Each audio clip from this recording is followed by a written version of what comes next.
King got right up last night. Does he care that his hangover egg sandwich is made from plants and he's making a... Stocks are in a bear market, yes. Period. The indices don't reflect it, but stocks are. Now, they'll bounce here and there, but you've got a massive tightening cycle. And to think that the market's already discounted it before the first hike happens, I think is sort of ridiculous.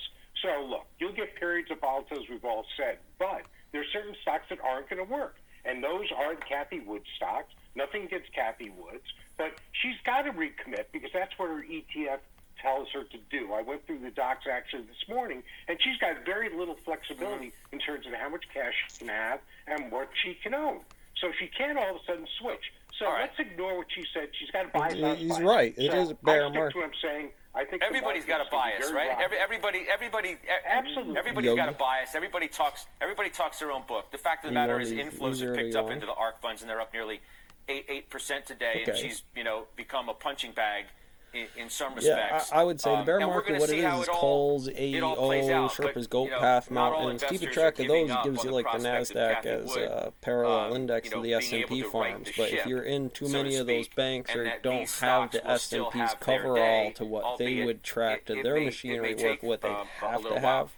Jim, I'm gonna give you a chance. We can't just throw these darts at you and not give you a chance to throw a little bit back, or at the very least respond. But I mean, Ed Yardeni thinks not only are you going to have more volatility, he's moved his S&P target Trump gave Elon that he had in place for 2022. Now he's moved it further into 2023. 5,200 was year-end 22. He says, no, it's not going to work out that way, in large part because of what the Fed is doing. So make your response here, and then let's move.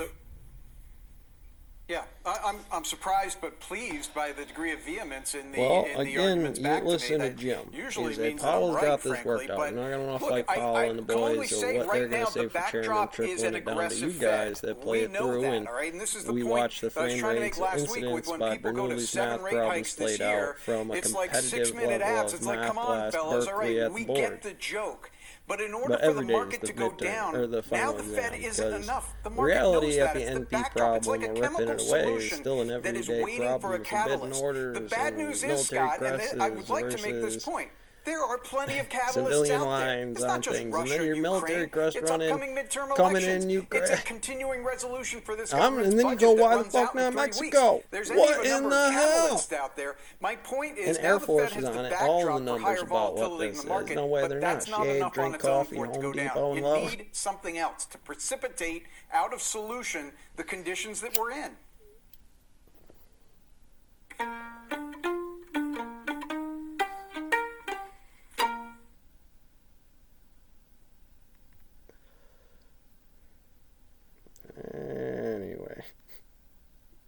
Anyway, what else we got?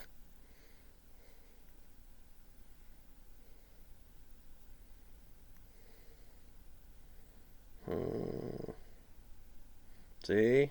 I gotta fix my own words. I guess, Farmer Jim, everything depends on yields, and that will remain the story. As an asset manager, what do they do? Moving forward, you give you X and space time about Bernoulli and the invert squared where you're living in the stone mill about which gives wasting you the most money. Real yields move to zero. You could get 4,000 on the and if NASDAQ. I just don't feel like there's a lot of conviction there for to say insurance. That the you would want to say, "I'm glad I had that nickel that jar running, Ted. Russia, China." A little bit of a bounce. But I don't find too many believers. Now, maybe we're going to get one in a little while when Adam Parker comes up on the program today. Anywhere where there was a coal spot, right? Farmer Jim. I went to you. You were with us almost every day last week, and I started almost every program off with you. Well, it's funny because Tim Cook, Microsoft, on the sales across the board, everybody's got the gear or the gear's competitive limit to the AO pin chip configuration, given the cat timeline, the service rate, and on that hydraulic.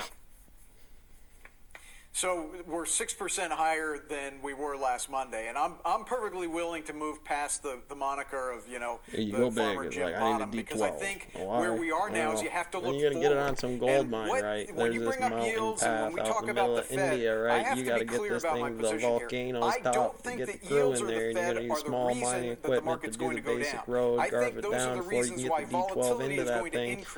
to be working the gold miners index in order to make the market go down. Now that catalyst could be anything. It could be Russia versus Ukraine. They own it. There's a whole documentary. Wait. What do you mean? Wait, Scott, I don't get it. No. I'll come back to you. No. I'll come back to you. No, I'll come back to you for a second because, frankly, when you say there's no catalyst, you're telling me that a new Fed regime, a more hostile Fed, didn't you guys do the Mexican salt or gourmet salt farmer out there about the cartel and the little girl with the umbrella? To wake you up? Scott, yeah. That is what I'm saying. That's exactly what I'm saying. And let me be clear about this. The bull market is intact. Anybody who's calling for a bear market, I think, is absolutely wrong. And you look at the last time that Russia annexed the Crimea, that year, they did it in February of 2014. The S&P was up 13% that year, and dark matter still on coming average into the next Mexico 4 on years. front about that border patrol every day. That's not what moves the markets. Profit cycles are what moves the markets. And this profit cycle is still intact. All the Fed is doing is increasing volatility. By itself, it's not going to knock the profit cycle down. And as far you could say, what did the Fed do? What happens when you lose that battlefield? What do they do? Blame the bottom level NCO, cover their territory because they're the general on the board of it. But in the brief of the OP model stuff getting there, and you have to hand it off, and you hear some general squeaking, all right, you're in charge of this. Like, look, dude, that's the Fed is government, keeps the food running, and some bullshit other than you just being a board. Imagine if everything